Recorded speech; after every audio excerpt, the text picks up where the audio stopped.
আসসালামু আলাইকুম প্রিয় দর্শক, এখানে দেখতেছেন এগুলো হলো সরিষা ফুলের মধু। এগুলা কিন্তু আমি পাবনা থেকে নিয়ে আসি। আমি পাবনা গিয়েছিলাম ভোটের আগে, ওইখান থেকে আমি সরিষা ফুলের মধু সংগ্রহ করছি। অনেকেই বলে সরিষা ফুলের মধুর মাধ্যমে ভেজাল দেয়, কিংবা মধু যারা বিক্রি করে ভেজাল দেয়। তবে আমি ভেজাল করা মধু এখানে আনি নেই। আমি এনেছি সম্পূর্ণ খাঁটি মধু। খাঁটি মধু বলতে, কারণ যেখানে মধুগুলা শ্বাস করা হয় সেখানে আমি নিজে দাঁড়িয়ে সেখান থেকে এই মধুগুলা সংগ্রহ করছি। কারণ এগুলা বাক্সা থেকে মেশিনে আনলো, আনার পরে আমি যে দাম দিয়েছি আমার দামের মাধ্যমে কিন্তু এই মধুগুলা দেওয়া হয়েছে। ও দাম থেকে আমি মধু নিই নাই। এগুলো হলো সরিষা, ধনিয়া এবং কি সরিষার লেচু ফুলের, 3 রকমের ফুলের মিশ্রিত মধু। এখানে মধুর মাধ্যমে সরিষা ফুলের মধু কিন্তু বসে। আপনারা যদি অনেকে বলেন যে, আমাকে অনেকে কিন্তু কমেন্ট করেন, আমি এর আগেও কিন্তু ভিডিও দিয়েছি মধুর বিষয় নিয়ে। কারণ আপনারা যদি গুগলে যান, গুগলে যায় যদি চার্জ দেন, গুগলে চার্জ দিলে কিন্তু আপনারা পাবেন সরিষা ফুলের এবং ধনিয়া ফুলের মধু বসবে। এতে কোনো সমস্যা নেই, কারণ এগুলা বসবে। আর যেগুলো শাকভাঙ্গা মধু, গাছের মধু, সেগুলা বসে না। কিন্তু সরিষা ফুলের এবং ধনিয়া ফুলের মধুগুলা বসে। আমি সেখান থেকে যে মধুগুলা সংগ্রহ করলাম, মধুগুলা দেখতেছেন এখন রোদ্রে দিয়েছি, কারণ হলো কি এটা বসে রয়েছে। রোদ্রে দেওয়ার পরে এখন এগুলা ক্লিয়ার হচ্ছে। আর অনেকে কিন্তু ড্রাম ভর্তি করে মধু নিয়ে যায়, তারা এগুলা কিন্তু ক্লিয়ার করে, মানে এগুলা আপনার প্রক্রিয়াজাত করে।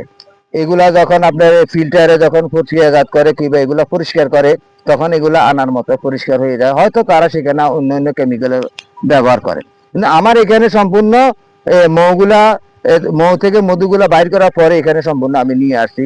আমার এই মধুতে কোনো সমস্যা নাই। তাই আমি নিজে খাবো এবং কি আমার যারা বন্ধু বান্ধব আছে হয়তো 2-1 কেজি কেউ নিলে দিব। তাই আপনারা খাঁটি মধু যদি পেতে হয়, যেখানে মধু চাষাবাদ করে কিংবা সেখান থেকে যদি আপনি সংগ্রহ করতে পারেন, আপনি নিজে দাঁড়ানি থাকি যদি সংগ্রহ করতে পারেন, তাহলে আপনি সেই মধুগুলা খাঁটি পাবেন। খাঁটি মধু কিনতে হলে আপনাকে সেখানে দিতে হবে, আপনাকে কষ্ট করতে হবে। কষ্টের মাধ্যমে আপনি সেখান থেকে মধু আনতে পারবেন। এখানে যে মধুগুলা দেখতেছেন, এই মধুগুলো আমি এখানে 14 কেজি 500 গ্রাম মধু এনেছি।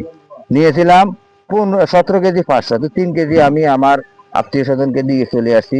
ভোটের আগে দিয়ে আমি চলে আসছি। আসার পরে এখানে মধুগুলা, কিন্তু মধুগুলো আমি দিয়ে দিব আমার এই যারা যারা বলছে তাদের জন্য নিয়ে আসবো, নিয়ে যাব। আমি কিন্তু আবার মধু ব্যবসায়ী নয়। আমি হয়তো এক জায়গায়, আমি বিভিন্ন জায়গাতে ভিডিও তৈরি করি কিংবা কন্টেন্ট তৈরি করি, বিভিন্ন ডিস্ট্রিক্টে যাই।